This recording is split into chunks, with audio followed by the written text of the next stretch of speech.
Hello, everyone. Welcome to another episode of the Ringside Rundown podcast. My name is Erik Vasquez, and joining me on the line is my podcasting partner in crime. Yes, that rhymes. She is coming straight from the Berg. She is none other than Shay Hickson. Shay, how's it going? How's your week? Been pretty good. Can't complain. Survived the hypothermic temperatures we've had for the last few days. It's been insane, but it's heating up a little bit, although I don't really mind the cold. But 17 degrees as a high is a little too cold for me, but Yeah. it's what blankets and heat are for. Got all your Christmas shopping all sorted? Yeah, I think I have pretty much everybody done. I'm hoping I don't have any of those like last minute, oh shit, I forgot to get that for somebody, but I think I'm pretty covered with everybody's, so I think for once I'm actually prepared for the holidays for once. Nice. What about you? I am, well, money is tight, so everybody's getting hugs and well Socks. wishes for Christmas. So, it's pretty easy. Yeah, it's a thought that counts, Yeah, right? exactly. Therefore, those of you who are listening for the first time, welcome on in to the Ringside Rundown podcast. This is a podcast about professional wrestling where Shay and I discuss all the happenings in the world of professional wrestling, whether it's WWE, AEW, TNA, Ring of Honor, New Japan. It doesn't matter. If it has anything to do with wrestling and you guys want to talk about it, we talk about it here on this show. And that's exactly what we're going to do today. We have a questions episode where we're answering your questions about a plethora of episodes or topics rather, and also we're going to be talking about the Saturday night's main event, specifically the main event of Saturday night's main event and the I guess you would say controversy Polarizing. polarizing is a good word for the main event of Saturday night's main event, and we're going to be talking about that in just a little bit. But once again, get comfortable. Shay, Saturday night's main event, it was a big show. I would say one of the best shows that WWE has put on this year, and that's kind of critical because WWE has kind of been wishy-washy with their shows, but I feel like this iteration of Saturday night's main event was pretty good. Yeah, I'd say it's been a little tough watching WWE programming this year, especially because they've been very, like you said, wishy-washy, inconsistent, borderline painful at times. But yeah, I mean, despite the ending, because I feel like a lot of people are gonna say if it's a good show or not, depending on if they like the ending, which we've talked about that plenty of times. You're gonna have to sometimes separate the ending from a match or matches from ruining an overall show. So was that the best? Maybe not, but we'll get into that shortly. But I mean, yeah, the crowd. I mean, the crowd was interesting Yeah. again, especially towards the end. But yeah, I guess this show was pretty solid. They had a lot of good matches, some surprising outcomes on a couple of them, but Mm-hmm.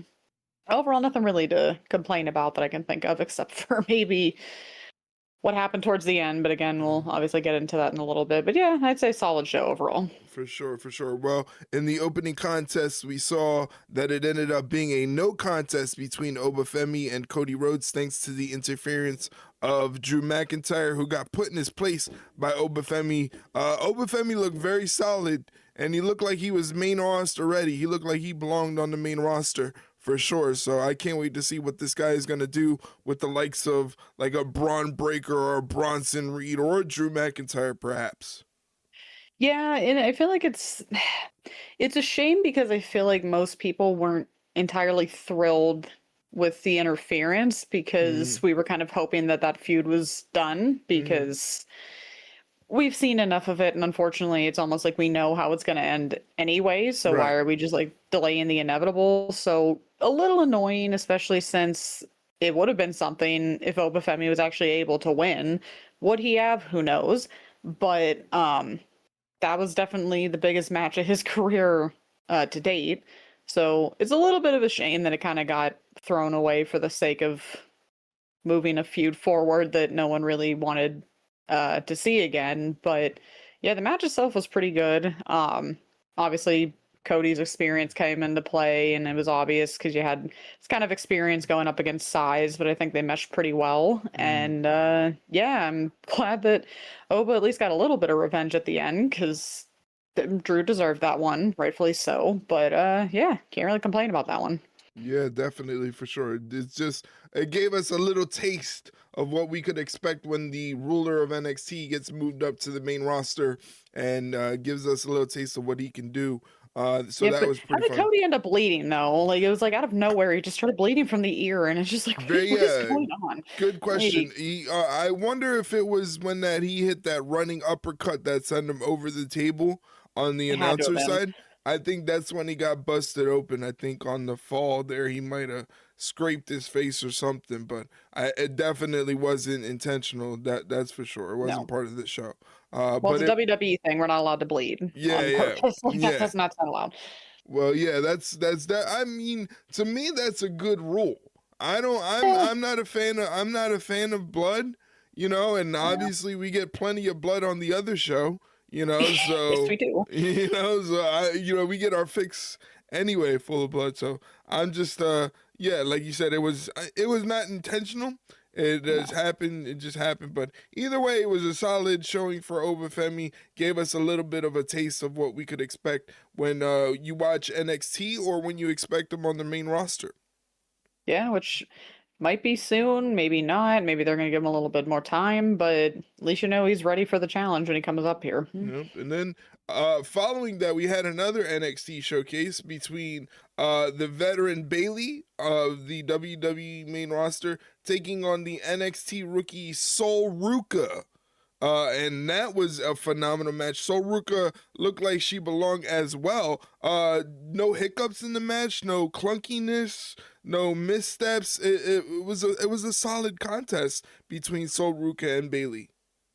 Yeah, and I'm glad that they brought up the fact that Bailey's doing whatever she can for like the up and coming women on the roster because even not even in the match, but you've seen what she's done with these like wrestling schools outside of WWE that she's been holding, and everyone seems to be getting like a lot of or giving her a lot of praise for it, and rightfully so. So it really wasn't a surprise that Sol Ruka ended up winning. I was glad she did, Hmm. but good on Bailey for making her look good, and it's not like she really needed to do a lot of work because we know what Ruka can do. Big fan for sure. I was especially happy that Zarya did not do anything because we've kind of been seeing a little bit of tension in their friendship over the last few weeks, and you always kind of get a little nervous when this stuff happens because you're Hmm. like, is this going to finally be the day something goes down? But luckily, we did not get that. Hopefully, we never do, but that remains to be seen. But yeah, it's a lot quicker too. It was a lot like more like fast paced than Cody and Obo for I mean obvious reasons because of the size and whatnot. But I feel like they were able to do a little bit more. Hmm. But yeah, I enjoyed that one. That was definitely I mean, granted, it was only two matches in, but it was my favorite match of the night up until that point. So, yeah, props to both of them, and good on Bailey for making Soul look good. Even though, again, it doesn't really take much to make her look good, but good on Bailey for doing what you're supposed to do in wrestling. Yeah, Solrook is definitely going to make an impact. She's going to make a splash when she gets called up to the main roster. Yeah, A solid showing, and it's only a matter of time before she gets that call. yeah, I completely agree. I'm gonna be interested to see what happens with Zarya at that point because I don't know if they're gonna bring them up as a package deal. I feel like it would be nice to see it because they both complement each other very well with their styles and just themselves in general, but I don't know if they see Zarya as much of a commodity as Soul, which is a shame because Zarya is great in her own way. She's just not as again, not as flashy as someone like a Soul Ruka, so Hmm. hopefully that is not the case and she doesn't get overlooked. But either way, whenever one or both of them come up to the main roster, that's definitely going to be a very good addition or additions to the main roster for sure. Yeah, I agree definitely for sure. And then moving on the show, we had another wonderful showcase, a tag team match. The World Tag Team Champions AJ Styles and Dragon Lee in a non-title contest against Javon Evans from NXT and TNA X Division Champion Leon Slater. You want to talk about fast-paced, high-octane match? This was definitely it. This was definitely a cool showcase because it showed the current X Division champion against the inaugural X Division champion in AJ Styles. Yeah. So that was really cool to see, and just the fact that again they must have really did a great job in selecting who was going to perform from NXT on this show because everybody that performed from NXT didn't look out of place. They looked like they belong, and it gave us really an outlook into what's going to be coming in the future, something to really get excited about. Yeah, I definitely agree on that one. It was the thing that only sucked about that match was how quick that ending happened. Yeah. I'm wondering if that whole slip up with Styles on the rope, which thank God he was okay because I was a little, but I'm wondering if that might have had something to do with the match ending so quickly after that. But it was still like that, and we thought Soul and Bailey was a fast-paced match. This one put it to shame, but Hmm. yeah, it was cool seeing that full circle moment with Slater and Styles, and WWE's going to be going after him when his TNA Oh deal's yeah. up because they'd be silly not to. So yeah, it was definitely lived up to the billing of what you expected from a match like this. Definitely did not disappoint. I just would have liked to have seen what may have happened if that ending wasn't what it was planned originally. I would like to see what would have actually ended up happening, but things happen. You gotta make sure everyone's okay first. And thankfully, hopefully, it looks like Styles was okay because it did not look good at all. But uh, yeah, definitely another one. Can't really complain. I mean, none of these matches so far. I mean, granted, it's only 3 matches in, but there really wasn't one where I'm like, why did this have to be on the card? It was they Hmm. all had a place and rightfully so. And yeah, like I said, this has been a really good show so far. Yeah, and it's weird because it's only a 4 match card. You know, Yeah, it's weird, but you like you said, at least they don't run the risk of putting something on the show that doesn't belong on the show.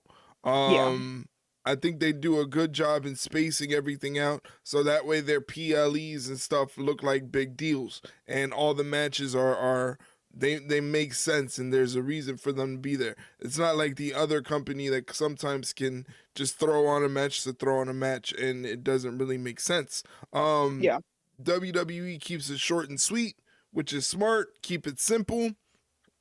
And that yeah. takes us to the main event of the evening, John Cena's final match, his final performance in the WWE. Very emotional. A lot of people on hand, a lot of dignitaries. You had a lot of legends: Trish Yeah. Stratus, Rob Van Dam, Mark Henry, Haku was Kurt Angle. there. You know, Kevin Owens was there. Sami Zayn, Hmm. Elijah from TNA, formerly known Yeah. as Elias, was there. You know, a lot of big names were there to see John Cena do his thing and say goodbye to John Cena. Really gave it a big fight feel. Like that's what I was feeling. I felt like wow, we're watching like a WrestleMania level match coming up. You know, Yeah. that's what it Yeah. felt like. Yeah, I mean, it had to be. It was Cena's last match, and I mean, obviously, we'll go into a little more in depth later because we have a question about the retirement tour as a whole, where it wasn't the best, and I mean, we all kind of know why it wasn't as good as it could have been. But again, we'll touch on that later. But it still comes down to the fact that this was it. Nothing else at that point mattered. It was just this was his last match, and there was never going to not be a big fight feel when it came to it. Like this was just always going to be the biggest moment of that show and of wrestling for probably the foreseeable future, especially with the ending and everything. But I think people still would have been talking about it regardless. So Mm, yeah, it definitely felt like there was something different in the air for sure once this one started to get going because it was just that like, oh, you don't want it to end, but it's got to at some point. right. So it's that little bittersweet moment. Right. Yeah, it was definitely an interesting match. Very old school, Yeah. very methodical. It was definitely heavy on the psychology of everything because everything that there wasn't anything that was like, wow, so, this was incredible. I mean, Cena Yeah. did put Gunther through the announce table with an AA and Gunther was able to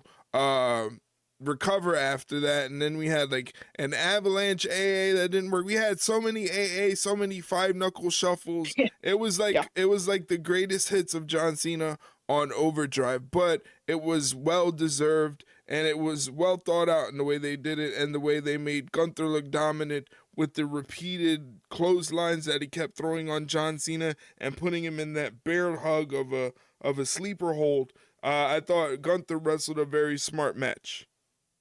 Yeah, I completely agree. I mean, when you think of the two that are involved, you were definitely not expecting, at least at this point in Cena's career for sure, and just the style that Gunther wrestlers, you were not going to expect a high explosion, high octane, 0 to 60 spectacle kind of match. It's just like Mhm. maybe back in the day when Cena was in his prime, yes, but at this point, you just knew, like you had said, we were going to get the greatest hits. You knew it was just going to be more of a slow, methodical kind of match, but for both of them, obviously, it was going to work because that's obviously when Gunther especially does his best work is when it's slowed down, heavy hitting, just technical. I mean, obviously, his style.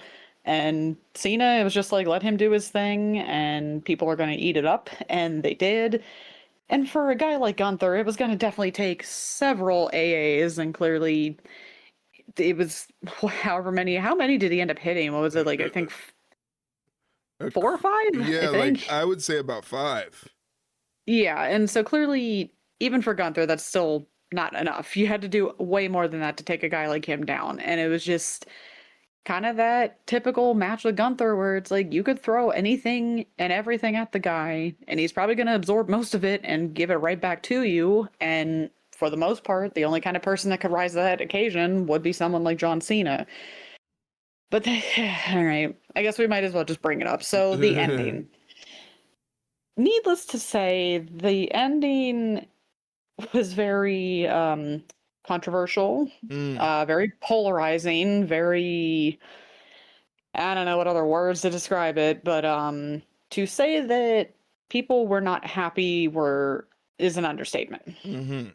People were fucking pissed, especially the people in the crowd, because everything that happened after that match, it was like Triple H is getting booed, he's getting Mm-hmm. flipped off at the post-show press conference, and that's another can of worms we'll deal with maybe later, but it's just like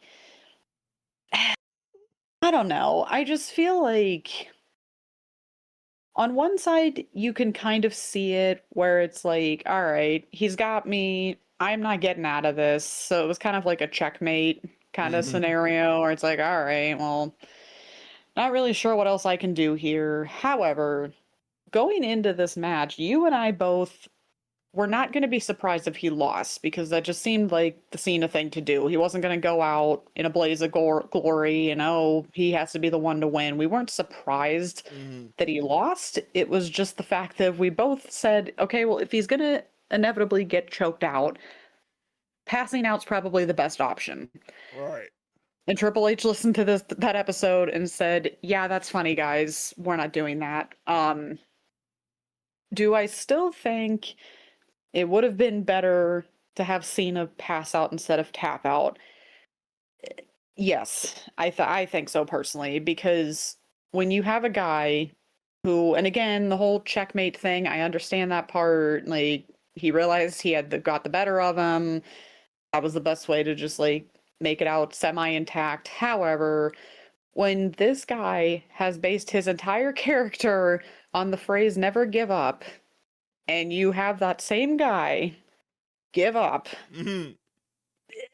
a little contradictory, a little I don't want to say hypocritical, but kind of in that same vein where it's like, okay, I mean, at least if he would have passed out, then it would have been okay, well, that's the John Cena we know and love. He never gave up, even towards the end, and gave it all he had, I feel like that would have made more sense to the blind eye, or not, I don't know how to word it, where it's just like to the naked eye, I guess. It's just that would have made the most sense because he wouldn't have given up. He just would have passed out. And yeah, we give AEW shit for using that finish way too often. I think they've kind of like beaten it into submission, no pun intended, but for WWE, that can still be an effective end for a match, especially this one. So the fact that they had him tap is still a little mind-boggling to me. Right. I'm interested to see how you feel, but I just feel like if you want him to live up to the moniker he's had for decades at this point, you would have thought that the most like logical way to do it was to just have him pass out. But I mean, that's yeah. just me. Either I think the good thing is like we're both. I don't know. I don't know specifically, but I think Gunther winning was a good call. No, The yeah, yeah, we. whether or not it was the right call can be debated, but I think it was a good call.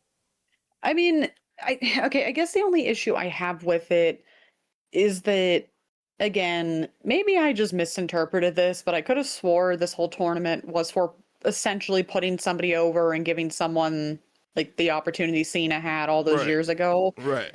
So, in that context, having someone like Gunther, it's like, would somebody like him really even need that kind of star making performance? The dude's already been a champion multiple times over, so it's like it's not like he's this up and coming star that needed that like statement win like Cena had all those years ago. Mhm. So in that context, it's still a little funky to me. But when you saw the bracket that they had, it was kind of like, well, clearly that's not what you guys are going for because it was all a bunch of like Cena's like greatest hits Mhm. essentially. So it was going to come down to it was just Cena's greatest hits or Gunther essentially, or LA Knight, which I feel like a lot of people would have wanted it to be him, but for whatever reason, they just don't really seem to think that he should be in those situations. But yeah, him, I'm not mad at the fact that he won because, again, we both expected him to win anyway because that's just like would have been a Cena thing to go out on a shield. It's a It's not, very old school wrestling thing that you go out on your back making yeah, somebody else look better on the way out. It's a very yeah, old school traditional wrestling thing. I guess that's why you and I weren't surprised that Gunther won because again, it's something we expected as an old school wrestling tradition. If you're gonna have a big send off, you kind of make somebody on your way out and you go out looking up at the lights essentially. yeah. I mean, think about it: Ric Flair, Kurt Angle. It's not a surprise. Taker, it's just like it. So it's not the fact of like he won. That's not our issue, or at least my issue. My issue is just that ending. I still think that it just would have made the most sense to just have Cena pass out Right. because that just would have he would have lived up to the moniker he's built on for the last decade, 2 decades now at this rate, was never give up. So to have the man who has preached for years to never give up gave up. Yeah. So it's kind of like an oxymoron a little bit. And it's like I can see it both ways because again, he knew he was caught. That like smile on his that like the meme. That's all it is now at this rate. Just a meme of like the smile on his face before he tapped. He's just like, ah, shit, you got me. Yeah, all right. Well, we're just gonna like do this, I guess. Which is like, I get it, but I just don't think that made a lot of overall sense. And the fact that supposedly that was the supposedly quote unquote desired reaction Triple H wanted from the crowd, it's kind of like, don't really know about that one. I feel Mm. like it just didn't really sit right with me. But Mm. yeah, it was just I don't know. I just don't think it would. I don't think it was the right call to have him tap. I just would have had him pass out. But Uh, that's just me. I get that, and I definitely wouldn't have been upset if that was the case that was happening. However, I think um for the reaction that it got, I think it was a good thing because people are still talking about it to this day. Um, Yeah. and and for the everlasting image of John Cena, just basically kind of sacrificing himself into retirement and that everlasting Yeah. image of his face on his way out, getting choked out and then tapping out. I think that's going to live on for years to come. And I think that's a positive thing. Yeah, I just think the problem is that I'm not so sure WWE saw it as, oh, we need to make this a like everlasting moment. I think they wanted more, oh, we need to get massive heat on Gunther, and that's the one way we're gonna do it is how dare you get John Cena to tap out in his retirement and blah blah blah, whatever. Which still I don't understand it, but it's like fine if that's the way you want to do it, whatever, but you better hope that that lasts. Yeah. So I now mean, what yeah, happens? it did So get like what massive happens? heat on Gunther Yeah, and though. then what happens if 2 weeks later Gunther comes out and no one gives a shit anymore? Right. Then was it really worth it? Because I think WWE sometimes, well, I mean, and you hate to use the example, but his whole Cena's whole retirement tour in general, just it kind of seems like what WWE's priorities are sometimes are just these viral moments, Yeah. even if they make no creative sense. Yeah. And clearly the heel turn was one of them, but it was just like, why are you guys losing like any foresight, like seeing the forest for the trees? Why is it just like, well, we need this one clip to make 1 million or so views because then we can tout that this was the most liked or hated video on our Instagram or on our Twitter this year and blah blah blah, because again, that's their favorite thing to fucking do. Because what was it they said that was the highest grossing show at Capital One Arena in Washington, and it's just like, who fucking cares? Yeah. Like genuinely, who fucking cares? Because you guys say this shit all the time, and yeah, no shit that it was the highest grossing because you guys are charging people $850 fucking dollars for a seat. So yeah, of course you were gonna make your money. Like that's really not the like power move and brag that you think it is, because anybody with common sense would realize, yeah, the only reason you keep breaking these records is because you keep gouging these poor people for these seats. And I would think if I were in that stadium or in that arena and I paid, God help me, $1,700 or more for 2 seats to see that ending, Mm. those people had every right to be as pissed as they were. So it's just sometimes WWE just, I mean, especially lately, has just been losing sight of what was making them like actual money and actual popularity, and maybe not so much goodwill with the fans, because I feel like for a good portion of them that's already gone. But I feel like what was working initially when Triple H took over versus what he's doing now is like totally opposite, I think. Where some of these booking decisions are just so questionable, and it almost makes you kind of wonder, is he trying to appease the wrong people? Because again, all we care about now are these viral moments as opposed to anything of like, I don't want to say a quality match, but it's just we'll throw a good storyline away for the sake of, oh, we got to get people talking again on Twitter, or so we can again flaunt the fact that this video on Twitter got 7 billion views and all these dislikes. Oh, it's the most hated video online, and it's just I think they kind of lose sight of what made them super ultra popular once Vince left in the first place. But Mm. clearly, I think Triple H might be preoccupied with other things, but Yeah. maybe I that's a mean, whole other story. But I mean, like I was thinking to myself because there was a visceral hated reaction towards yes. Triple H specifically Mhm. um after this match. But I thought to myself like he you're angry at the wrong guy essentially, because you can't tell me John Cena didn't go out there and say I want to lose in this match. It was John Cena's call. If John Cena wanted to win in the match, he would have won in the match. I think it was John Cena's call to lose in the match, and they said, if that's what he wants, that's what he wants, and it's gonna make Gunther a big deal. Obviously, it made Gunther a big deal. Look at the reception that he got on Monday Night Raw when he went Yeah. out there. He could barely talk. It was Yeah. crazy. It was crazy the amount of heat Um, that Gunther got, and like the way he was just milking it. I just definitely made me want to see what they're gonna do with Gunther next. Like you said, they have to really show good on this follow through with Gunther to not let this situation go to waste, because for good or bad, it's got people talking. And this is one of Ye- those situations where like sometimes like the bad heat keeps people talking, and that's okay. Yeah, I think I'm not, at least from what I've seen, the general consensus, I don't think it was a fact of people were pissed that Cena lost. I think people were mad at the way he lost. Oh. It wasn't so much because, again, it didn't really seem like people were saying, "Oh, this is a slam dunk. He's going to beat Gunther one last time. Oh, he's going to get the big send off he deserves." It kind of, at least from what I gathered, seemed like most people were expecting him to lose. I just don't think they expected him to tap.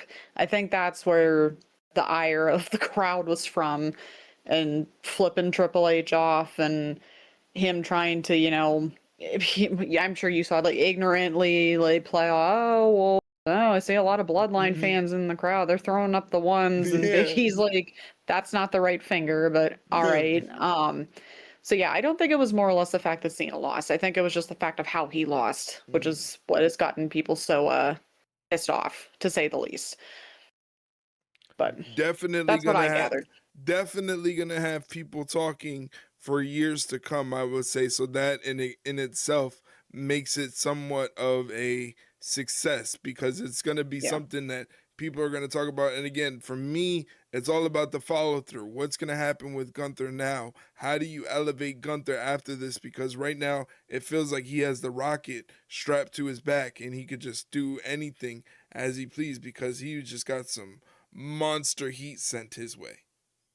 Yeah, people aren't too thrilled with him right now, and I mean, they got that reaction that they wanted, so mission accomplished there. It's just He had to don't get fuck police it up. escort to his car.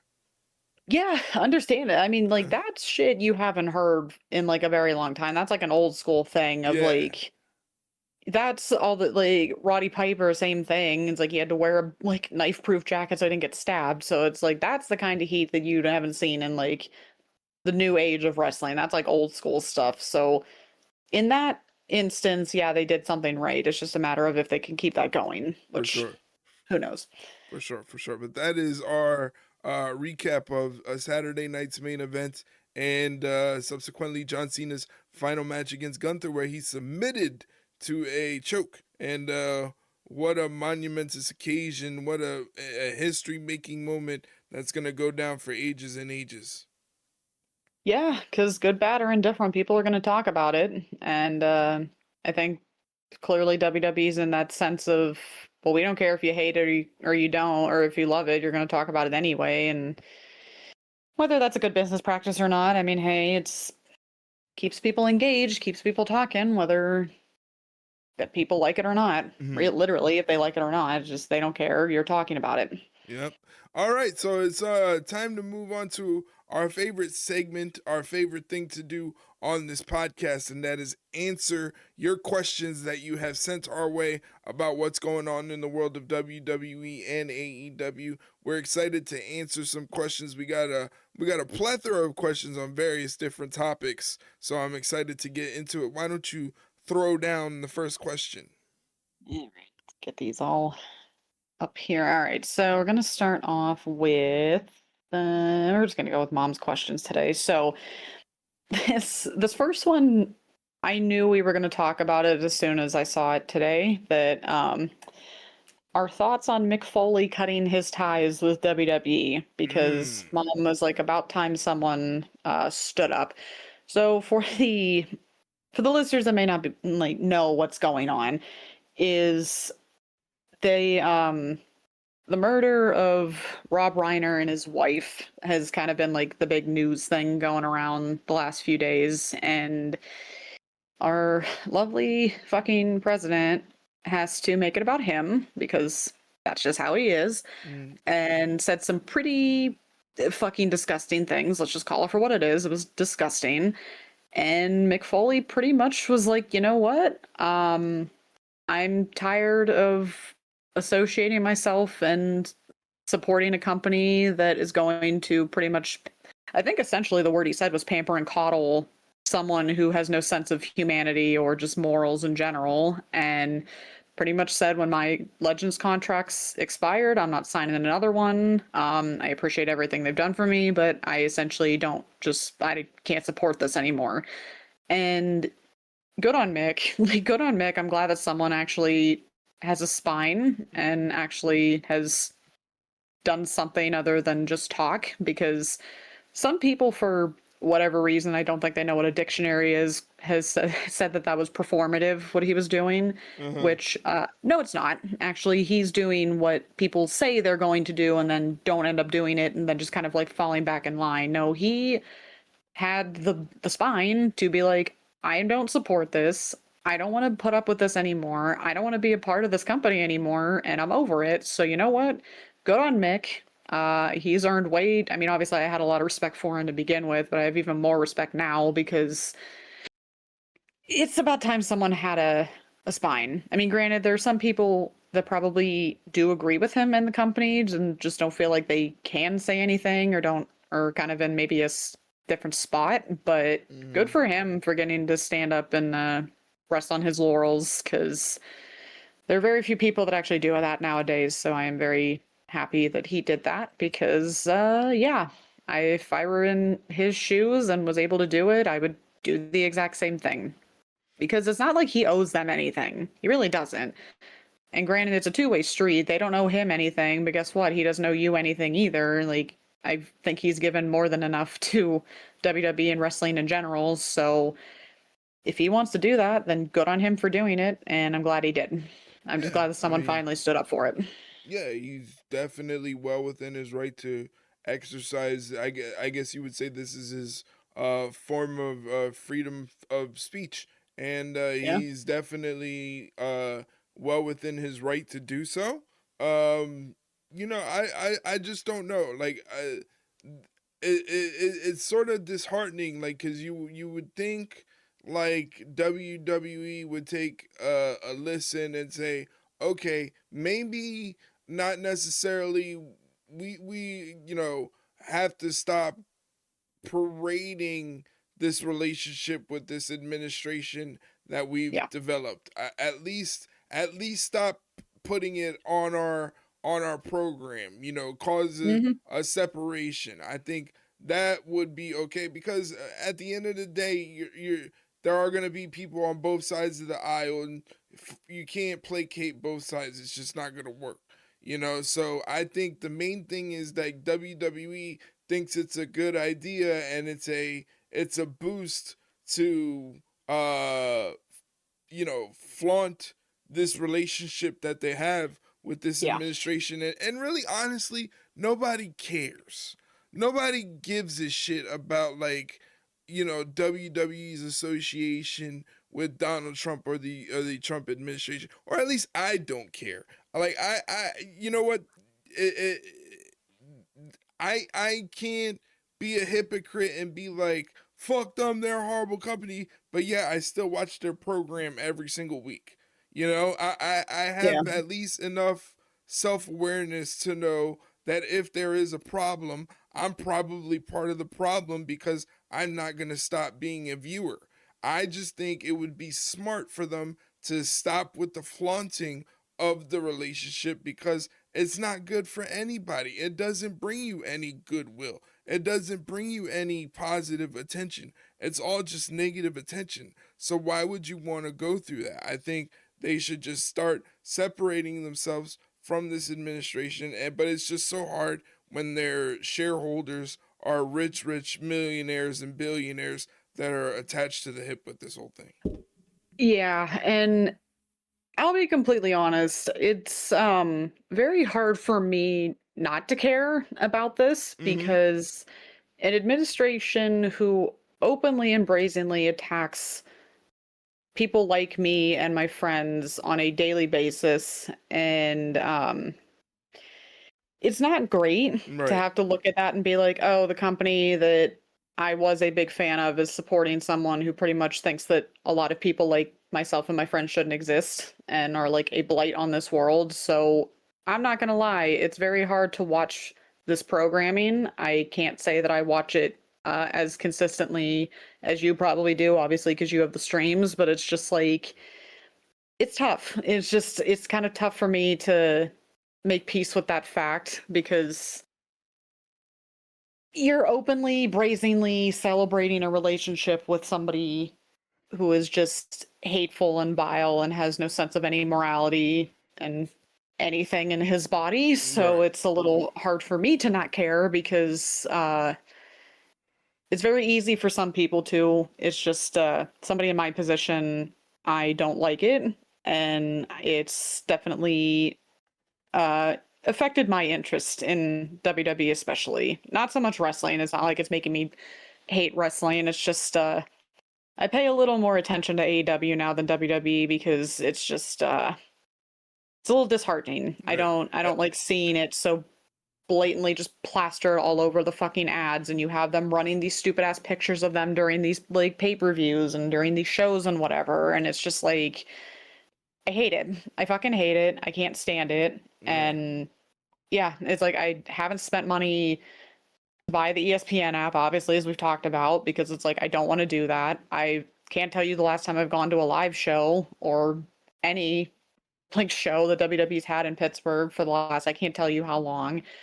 Not even because of that, because it's so fucking expensive. I shouldn't have to spend almost $400 to sit in the back of the lower section of the arena. Like it's fucking ridiculous. It's just like they're making all these horrid moves or these corporate moves, and it's yeah, I don't like it. I don't like it at all. It's I pay attention enough to do the show with you, but it's I would be lying if I would say, "Oh yeah, I watch it all the time. I watch it. I don't miss a show. I don't miss an episode." It's like, no, I do enough just to educate the people when we do the show because I just I can't.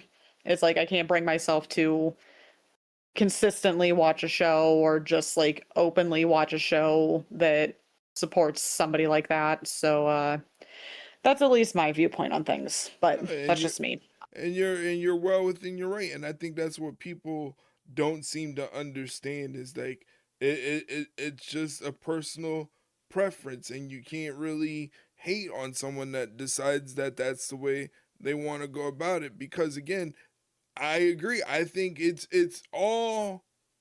just negative, this association. So this Yeah. is why I would hope that they would disassociate with this administration because it's just bringing too much negativity into the picture. It's not worth it, especially now when everybody's on your neck about being capitalistic greedy pigs, Hmm. trying to suck the middle class dry and not give them any entertainment value for their hard-earned money because you just take all their money and take. This is not something that you want on top of that. you know Yeah. I think it's best to stay away, but again, what do I know? I'm just an idiot. I'm just I'm just an idiot with a microphone. I don't know anything. I just try to pay attention as best to the wrestling aspect. I know it Yeah. sounds like a cop out. It sounds like a cop out, but it's not. It's just for my own psyche. It's just. And again, I go back to the whole self awareness thing. I'm not going to sit here on a pedestal and preach to anyone that they should be watching or shouldn't be watching. If it's totally up to you what you want to do. I just know that I still watch the program, so can't sit here and be a hypocrite.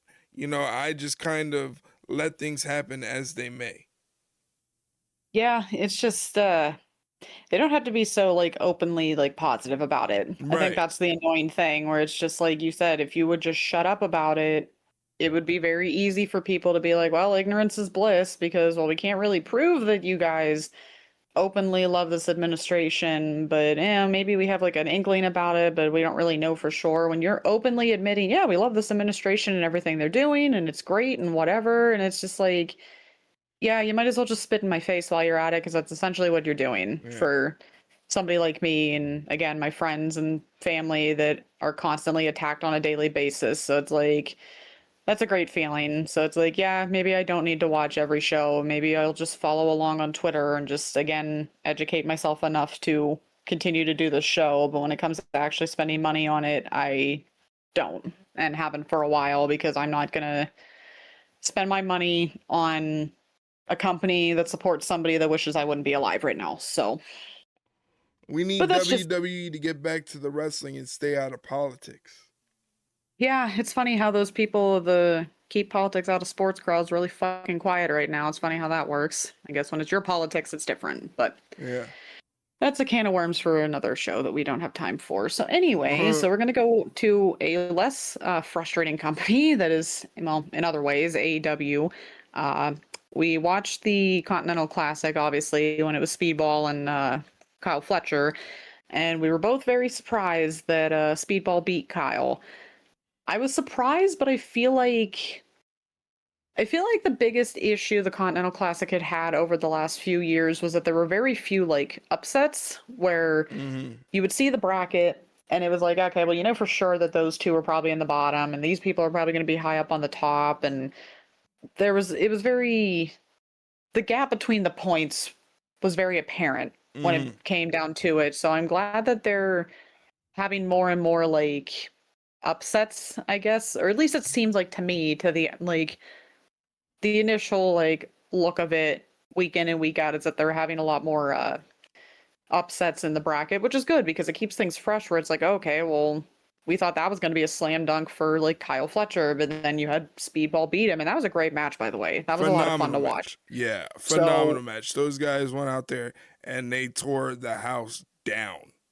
and I think that actually added to it where that was such a good match, and to have Speedball win at the end, that crowd like lost their minds because they're just like, not only did we get a fantastic fucking match, we got an upset too. That was great. Yeah. Like, it's nice to have more of those now where it's like, oh, you really don't know what to expect with either bracket now because on any given day, any given person can beat somebody, and those top two spots aren't as set in stone as you think.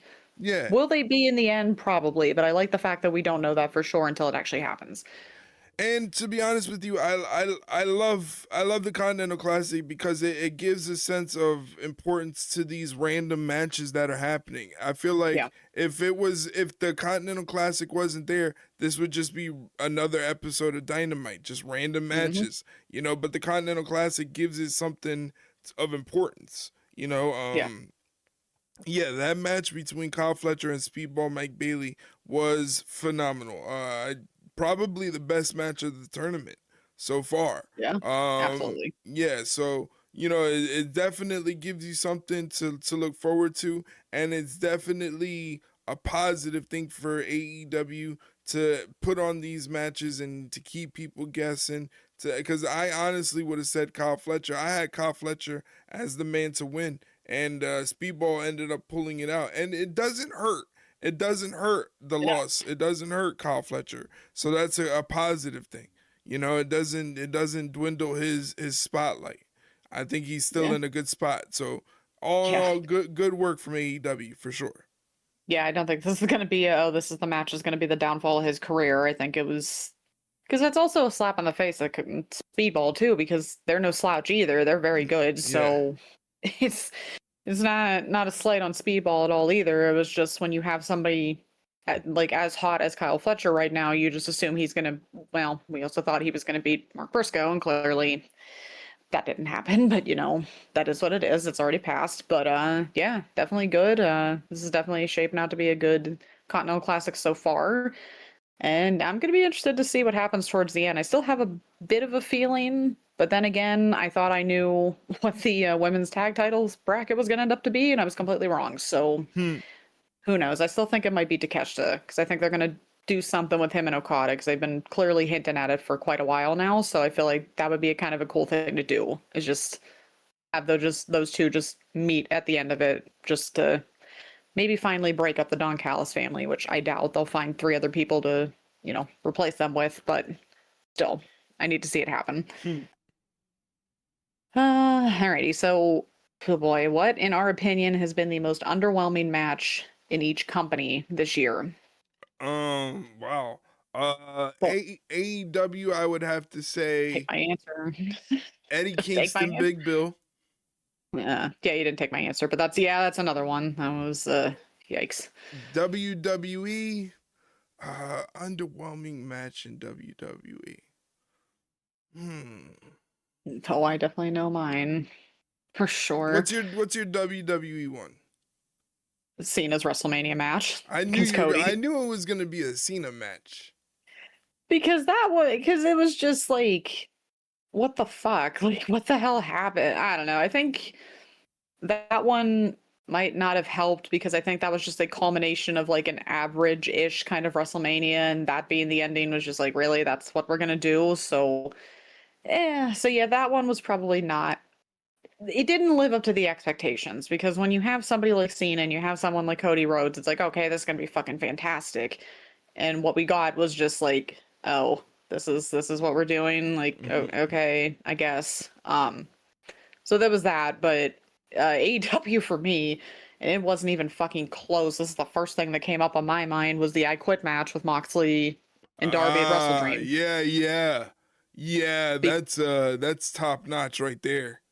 because if you looked up underwhelming in the dictionary, that match was probably going to be right next to it because I remember us coming onto this show, the predictions episode of Wrestle Dream, saying we are terrified for what's going to happen with these two because these two are going to actually most likely almost bring each other to the brink of death Yeah. because just the way they had it hyped up, the match, the people involved in the match, it's like this is going to be a bloodbath, and it was nothing of the sort. And of course, that we talked about it till we were blue in the face afterwards about the commission in St. Louis or whatever, and they couldn't do a lot of stuff. And it's just like, well, yeah, you knew what you were getting into, so why did you do it? So that was kind of AEW's doing as well, but just a match of that caliber to again have that kind of ending or just that match in general was just like that was an absolute waste of time and a letdown. So that wasn't even a contest for me. That was the one where I'm like, this was ridiculous. I agree. But I agree. That's a good call. I thought that was going to be the one that we both had too. But yeah, Big Bill and Eddie was. I feel like that was more like disappointing than underwhelming, maybe, but Well, still yeah, not because what it would have it been. was Eddie's return match from injury, so you Yeah, expected big things, like you expected a big match, and it was just like an all right performance. yeah. I feel like maybe if he would have hit the spinning back fist, maybe it would have. Yeah. That might have helped it, but even then, I don't think it was gonna not make it underwhelming. But yeah, yeah, there were some clunkers in there, unfortunately. So obviously we talked about this ad nauseum at the beginning, so obviously we don't need to go too much into it. The mom was she could not believe that that was how Cena's last match ended. Mm. The smile on the face at the end, like what the fuck was that? It was I think again, I think it was just him being like, "All right, you got me. I don't know what else to do, I guess." Doesn't mean I have to agree with it, but obviously I don't want to rehash the same thing we spent the last like 20, 30 minutes talking about. So yeah, I just agree it wouldn't have went the way I would have expected it to. I mean, neither the way neither of us expected to, when we talked about it before, but it's over and done with and people are still talking about it, so there's that. Yeah. All right, so that was all of Mom's questions. So, Thank Mom, you, thank Mom. you as always. We appreciate it. So, let's move on to Mike's questions. I don't think he has any that are going to send me into a fit of rage today because I think we already did that a little bit earlier in the show. So, let's hope and pray I don't have to do that again because my face is very warm now. But anyway, all right, so wrestling's worst kept secret has finally been revealed. Obviously, Austin Theory was the man in black. No shit. We all kind of saw that one coming. Who do you think picks a fight with him first? mm, I would assume it would have to be CM Punk because Oh yeah. CM Punk was the one that lost the War Games match because of the mask man. Hmm. You And he's know, petty. yeah, and he's petty. He's not. He definitely he was ready to go after Austin Theory right there and then. Yeah. You know, so I'm just what I'm interested in seeing is if is Austin Theory part of the vision? Like, is he Yeah. going to ingrain himself into the vision? And with him there, that's an unstoppable force. That's a Yeah. faction. Oh yeah. Or is he mocking them? Like, who knows? It's I don't know. I feel like it was I thought they would have held on to that a little bit longer. I thought it was Mm, kind of surprising that it was revealed as quickly as it was, but then again, what do we know? We're just sitting here on microphones, but yeah, it was just we kind of all knew that there was like a 99.9% chance that it was him, so it really wasn't shocking that it was him, but I mean, him joining the Vision would be really good because then who knows if it's still a faction by then when Rollins comes back, how he's going to factor into it. Is Rollins going to like, I didn't authorize this? Like, what is this? Are they going to like, get all pissy about it, I guess, or whatever? But then again, they don't give a shit what he thinks anyway. So there's that. But perhaps he'll come back and feud with them. I'm not sure because God knows how long he's going to be out. It's going to be probably until what, spring, if we're lucky, maybe. I mean, I don't know. But Yeah, I'm just wondering what is the plan. I felt like the reaction there live kind of didn't do any good favors because it kind of no. just was like it kind of No. went over in like crickets almost. Yeah. It was very quiet, but it's Wilkes-Barre, Pennsylvania. They're not known for like a wrestling crowd. You know, they're No. pretty quiet on their own right, so Yeah. Yeah, I can't take responsibility for them. That's the other side of the state. So it's not my doing, unfortunately. But yeah, I like I said, I'm interested to see how Rollins is going to factor in on this because he's going to come back for some revenge. oh So yeah. if the Vision's still a thing by then, who knows? But it remains to be seen. I mean, I'm sure it still will be. I don't really think there's any plans to break them up as far as we know, but especially if Theory is a part of it, they could be there for quite a while. So Mhm. we'll see how that one goes. But yeah, that was definitely the biggest, like, oh, no fucking shit, it was Austin Theory, because who the hell else would it have been? Um, all right, so what was a bigger shock to us? Taker's streak being snapped by Lesnar or Cena tapping out? Mm. Taker's streak losing it to Really? Lesnar, but yes, because that one was just like of all people, it didn't have to be Lesnar. Like to this day, I still think it didn't have to be and shouldn't have been Lesnar. But yeah, Cena tapping out wasn't more of like a shock moment for me. It was just kind of a why. Like I was more confused than anything. I wouldn't necessarily say shocked's the word. I wasn't irate like a lot of people were. I was more dumbfounded than anything, but Yeah. I don't think it was shocking. So I think at least for me, they didn't get the reaction they probably would have wanted out of me, but I was more confused. The Undertaker one was shocking, like back then, because it's just like, it's Undertaker. Like, I mean, yeah, it's Lesnar, but it's Undertaker. Like, there's no way he's gonna lose the streak to Lesnar. And they were like, oh boy, you sure about that? Mhm. And I mean, that's still one of probably the most shocking moments in WrestleMania history for sure. So yeah, I think that one was still, to me, the more shocking of the two. But that's just my personal opinion on that one. No, yeah, that's a good call. I think they're both kind of on almost the same level, but I think the Undertaker one kind of edges it out because going into that match, at least you still thought the Undertaker could have won the match and kept the streak Yeah. alive.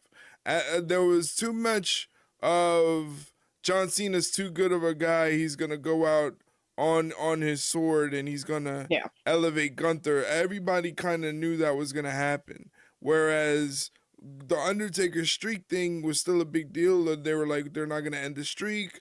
Are they going to end the streak? We didn't know even going into that match what was going to happen. Yeah. So I think the surprise factor still lies with the Undertaker and the streak being broken. Yeah, still to this day, you still see the shock guy in the front row. Yeah, it was definitely something we didn't see coming because you made a very good point where again we were like it wasn't a shock that Cena lost, it was just how he lost. Right. So I think that's what gives Takers the edge, is that I think a lot of people weren't expecting Lesnar to win. So I still think that was a mistake. But Mm-hmm. again, we don't have enough time for that. Speaking of Lesnar, does Gunther retire Brock at SummerSlam? Because the rumor going around is that Brock is ending it then. Well, if he does, Gunther will be my new favorite wrestler. I can tell you that. I could Yeah. just, I really don't give a shit as long as Lesnar just leaves. So, I mean, I wouldn't be surprised because then that's just another, notch in the belt for Gunther, where it's like, I retired John Cena, I retired Lesnar, like, And he can be Goldberg. the, and Goldberg, he's the modern day legend killer now, but I don't think I'd go that far, but still, that's a pretty, big hit list there, so if that would be the case, then, I'd be all for that, just as long as I'd never have to see his face again, so, sure, why not? I don't see why they wouldn't. Yeah, That could be a decent match, I guess. that would be crazy if he was to not only retires people like Goldberg and John Cena, hey, just throw in Brock Lesnar on top of that. That would make him unstoppable. Yeah. Like that would just be that'd be too much power. Too much power. So I don't know if I Yeah. want that to happen because that's just too much. Yeah, perhaps. So then it comes down to who's going to retire Lesnar, and that's kind of I would just say take your pick. I don't know. Maybe that's a question for another episode, or when we get closer to SummerSlam, because that is, I don't know, maybe 8 months away. So we have time to talk about that one and figure it out. But like I said, as long as he just disappears and never comes back, that would be fantastic for me. But anyway, so back to AEW a little bit. Does Samoa Joe keep the title? Or does the tentative alliance of Hangman and Swerve fade? And does the underlying hatred for one another cost them and allow Joe to retain the title? Okay, well, you kind of took the words right out of my mouth on that one, Mike, because that.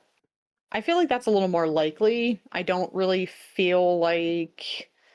I don't know. I guess I'm just not getting the sense that they're going to have Joe drop the title yet, because yeah, you have two people who hate your guts right now in the same match going after you, but the only thing you have going for you is they hate each other as well. And I feel like could they slowly build the whole maybe we could be at least at the very least just a tentative alliance perhaps, but I don't know if they'll ever get to the point of Hangman and Swerve can be friends. And how they've even said it, they're like, I don't think I could never forgive somebody like that, which I can understand. They've put each other through some crazy shit, to say the least. So I feel like that would honestly be a really good ending for that title match. Is that they gang up on Joe for a little bit, but then after a while they kind of start coming to blows with each other, and then they start wanting to kill each other because the tension and the old hatred comes back up and the rivalry returns, and then Joe just sneakily goes in there and just takes the win. So I could fully see it happening that way. Mhm.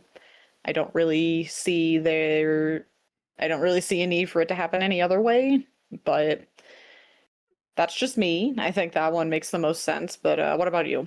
Um Yeah, because the thing is, like, the hatred between Hangman and Swerve, like, the things that they did to each other are just too far gone to just forget about and assume that everything is hunky dory between the two. Yeah. You know? Yeah. It's just too hard to think that everything is great working out well between the two because of the actual things that they've done to each other. They've done some Mhm. pretty sadistic things to each other, both in and out of the ring.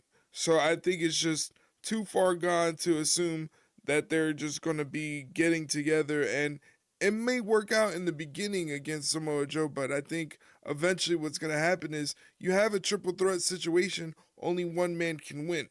And they're not Yeah. going to step aside for each other. They're going to try to take each other out because the Hmm. the one man is standing between them and world championship gold. So they're Swerve is not just gonna let Hangman win and vice versa. Yeah, exactly. And it's again that bad blood's going to come back up one way or another. For It's like they're sure. not going to avoid it, so it's just a matter of how long is it going to be. Right. It's a matter of when, not if, they do that during that match. So yeah, I guess we kind of predicted that match already, but I suppose we can talk about that again when it comes back up, when the pay-per-view gets a little closer. But actually, that'd be next week, wouldn't it? Because I think World's Ends next Saturday. 27th. Yeah, next Saturday. So next episode, we'll pretty much say the exact same thing over again, probably, if we remember to say it verbatim. But Mhm. either way, but yeah, I could definitely see Joe keeping that title. I'd be really surprised if he loses it to either one of them at World's End. So, all right. So when and or how did Bobby Lashley get hurt? I don't think we know how he got hurt, but I feel like it had to have, I mean, clearly it would have had to have happened at Full Gear in the Casino Gauntlet match because that's the last time we've seen him. He's been gone ever since. So I don't know what happened during that match, but clearly something. And from what we've heard, he's going to be missing a significant amount of time. So he must have Really? really messed something up. Yeah. For the foreseeable future, as they put that, which is never a good thing because Wow. when you don't have a timetable, that's not helpful. So, Wow. yeah, I don't know what the heck happened, but that was the last time we saw him, so it's only safe to say that's when he got hurt. But how he did it, I'm not sure. Unless you go back and look, which they might be able, you might be able to go back and rewatch the match and you might see maybe where, but I feel like if it was that obvious, everybody would have known by now. So might have just been a sneaky thing. It might have been something off the camera. You never know, but it's a shame because they could definitely still use him by now. And I mean, somebody like Lashley, you always want to have around, and when he's not there, it's like, yeah, you're missing somebody huge, literally and figuratively. So, Yeah, the Hurt oh, Syndicate is big news. yeah, so it's going to be very interesting to see how the Hurt Syndicate's going to go around this. I mean, I'm sure they're probably still going to be, unfortunately, dealing with the demand because they just can't go away. So there's that. But yeah, it's going to definitely be a big loss for them. So hopefully they'll be able to, survive without him for, I mean, clearly they said the foreseeable future, so God only knows how long that is. But Man. clearly, I think it would be a safe bet to say we won't be seeing him until sometime next year, which, Wow. to be fair, is not really saying much because there's only 2 weeks left in the year, but that's a whole other thing in and of itself. The fact that it's almost the end of the year, but anyway. All right, Sue, who is an admission to the WWE Hall of Fame that you think should be in? For Mike, uh, it would be for the male side would be Rick Martel, and for females, China. I mean, he took my answer. I've said it a million times, I feel like, on the show, and I'll continue to say it. China should be in there by herself because I don't like the excuse of, oh, well, she's in with DX, and oh, well, like she got into some stuff like after WWE, and I don't really want to like have that brought back up. And it's like, then half the people in the Hall of Fame shouldn't be in it. Yeah, I just think that's a cop-out excuse. yeah. It's bullshit. So the fact that she's not in there still is fucking criminal to me because, yeah, she, I mean, was a big part of DX and whatever, but she was a trailblazer for the women as well. You wouldn't have probably had people like Beth Phoenix, like Caitlyn, like hell, you could probably, I mean, even just outside of WWE, like Megan Bayne, Chris Statlander, like Jamie Hayter. It's like, you wouldn't have those powerhouse women without somebody like China paving the way. So the fact that she's still not in the Hall of Fame just fucking irritates me just because of her outside of the ring issues, as if 9 out of 10, like half the wrestlers again in the Hall of Fame don't have those same type of issues, if not worse.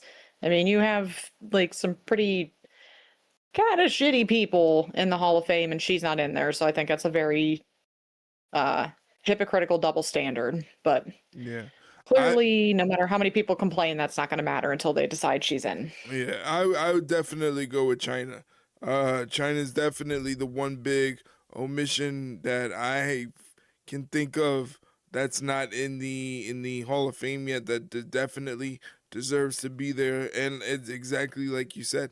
If it wasn't for China, there would be so many women that would be missing from the WWE because China laid the groundwork for them to be there. People like Rhea Ripley, Yeah. that's why they wish China was still around to see her reaction and her liking to Rhea Ripley and what that would have done for Rhea Ripley.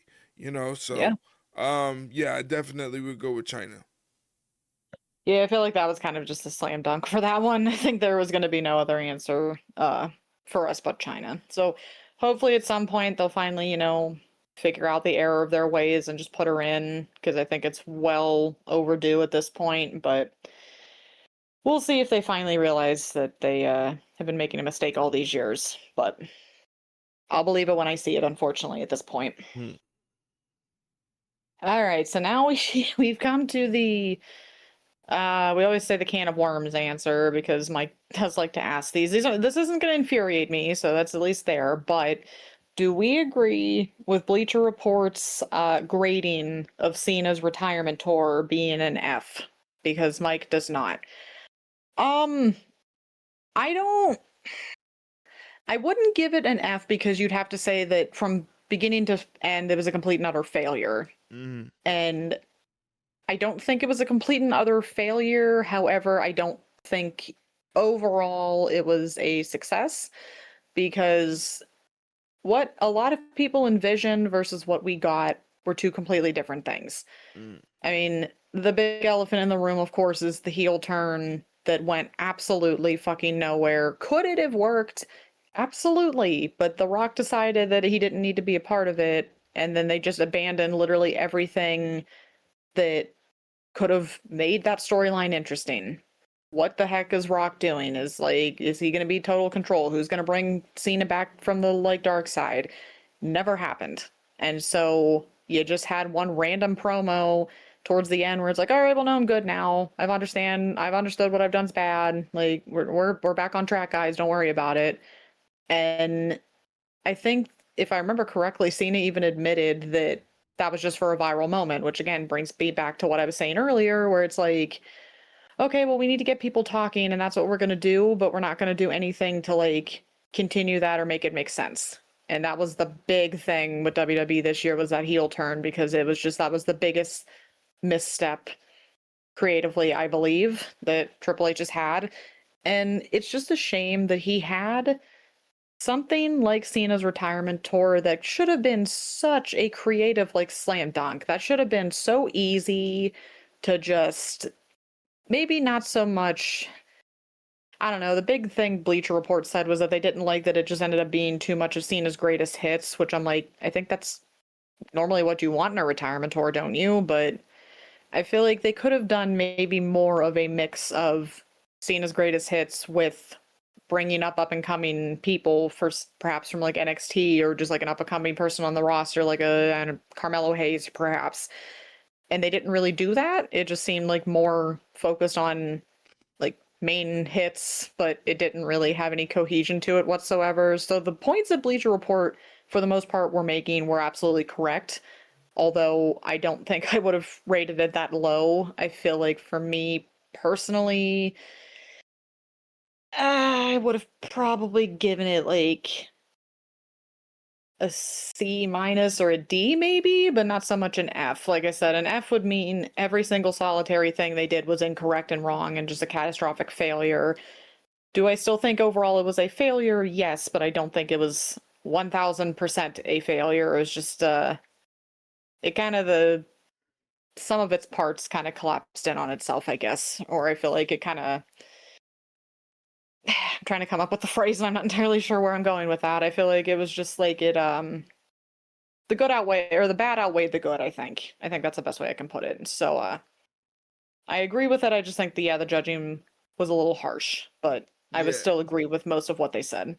I didn't read the article, but I don't know. I'm kind of like, yeah, it could have been better. Obviously, it could have been better. Anything could be better, but it wasn't that bad. Like, it wasn't as bad as people are making it out to be, like this catastrophic thing that has brought down WWE, and they'll never recuperate from this or something like that. I didn't think it was that bad. I thought it still gave us some quality matches. I think it Well, gave yeah. us some of Cena's best matches of his career happened in this retirement run. Um, Mhm. just I think what it is that every appearance and every match that Cena had that weight to it, you know, Yeah. that it was dwindling down, so everything was important. And sometimes when you have that, not everything lives up to that moment, Mhm. not everything Yeah. works out that way. I think it wasn't a catastrophic failure. I think I'm with you. I probably would have given it like a C minus, you know? Yeah. I think Yeah. that would have been fair because they gave us great matches with Dom Mysterio, CM Mhm. Punk, Gunther. Those are great matches, and I enjoyed them very very much, and I would Yeah. actually go back and watch them. So I don't think it was a catastrophic failure, and I think at the very end, none of that really mattered with how everything ended, because now Yeah. everybody's talking about the end. Yeah, I think the biggest issue with some people might have been the fact of when Cena announced that it was the end, and this is gonna be my last tour, and, like, this is it, whatever. People had it in their heads of, "Okay, well, this is what the Cena retirement tour is for sure gonna look like because this is what I think it," they just pretty much just fancy Right. booked it in their heads. And when, let's be honest, probably none of that happened. People got pissed. And I feel like I've seen it happen so many times in so many different forms, whether it's in video games, if it's in music, if it's in movies, if it's like you guys have a predetermined something in your head. And it's like, well, that's going to be great because this is how I think it's going to go. And it's going to be fantastic if it goes that way. And then it doesn't. It's kind of hard for people to be like objective about it, where, yeah, it might not have been the outcome you wanted, but it was still good overall. Not the tour itself, but like, say, like, I don't know, a match, one of the matches. Mm-hmm. They expected to go one certain way and it didn't. So in a lot of people's mind, they struggle to say, yeah, well, it was a good match even though it wasn't what I wanted. Right. Most people, it's immediately, it wasn't what I wanted, so it fucking sucked. It's like, okay, well, that's not how that works. Because at the end of the day, if people enjoyed Cena's retirement tour, good on you. Did I overall enjoy it? Not for the most part, but being able to pick out the things you liked out of something that, or being able to like differentiate what you liked and what you didn't like from something is how you actually enjoy something. Because negativity is the theft of joy. Like, you can just compare and contrast all you want, and then all of a sudden you've just talked yourself into hating something that you thought you liked. So at the end of the day, if you liked it, good on you, because then that means you were able to, I don't know, put aside some of the shortcomings of the tour because, well, yeah, this was terrible, but I liked it because of X, Y, and Z. So if you're able to do that, good on you, because that's how people like things after all. You're able to pick out the good from the bad, and you can still at least objectively say, yeah, this may not have been what I wanted, but it was still good. Yeah. But a lot of people suffer with that. A lot. Trust me. As a Star Wars fan, and any of our like Star Wars like fans that are listeners out there know exactly what I'm talking about, where it's just like, if you want something to happen so badly and then it doesn't actually end up happening with like a movie or something, and automatically it's just terrible, even if the movie itself really wasn't that bad. That Mm. happened with one of the Star Wars movies, one of the newer ones. It was like everybody wanted X, Y, and Z to happen. They wanted it to be an Empire Strikes Back clone, and then when it wasn't, it's like, well, this is fucking terrible. It's like, it really wasn't. You guys just were pissed because all your theories didn't come true. So Mm. that's just how people are nowadays. It's like, well, my 1000% right opinion didn't happen, so it sucked. It's like, okay, well, that then you're going to be sorely disappointed going through life because 9 times out of 10 you're not going to get what you want, so you kind of just have to, deal with it. Mm. But that's just my take on it. So, No, it's a all pretty right. solid take. Thank you. I try sometimes. I try sometimes. I get on my little tangents here and there, but I do believe that that is all of our questions. I think we did it. So thank you, Mike, for your questions. We appreciate it. Hey, thank you, Mike, for those questions. Really appreciate it, and thank you for helping us out, bringing those questions so that we have something to discuss on the show. And Yes. just like Mike, you can leave us questions for the podcast every Monday afternoon. I post up a tweet on our Twitter at Ringside Rundown asking for people to submit questions to the podcast. Next week, though, however, we're going to be doing our preview and predictions for AEW's next pay-per-view. What is the world? Is it World's End? Yes, I think. Yeah, I'm gonna double check here. I'm pretty sure it's World's End. And don't forget, this coming AEW Dynamite is a 3-hour episode of AEW Dynamite, so look forward to that. Yes, it's World's End. December World's 27th. End.